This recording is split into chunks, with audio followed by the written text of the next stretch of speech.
Ano ang mga reasons bakit maraming naiinggit sa pag-unlad at negosyo ni Diwata Pares? Una, success.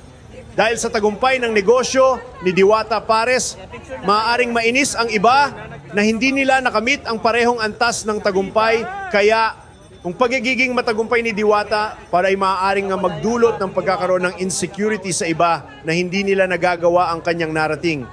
Pangalawa, jealousy over attention. Maaaring may mga tao na naiinggit sa atensyon na natatanggap ni Diwata mula sa kanyang negosyo. Kapag isang tao ang nagiging sentro ng pansin at paghanga ng iba, maaaring magdulot ito ng inggit sa mga taong hindi nakakaranas ng parehong atensyon. Panghuli, perceived advantages. Kung may mga tao na naniniwala na may mga pribilehiyo o mga benepisyo na nakukuha si Diwata Pares, maaring maging sanhi ito ng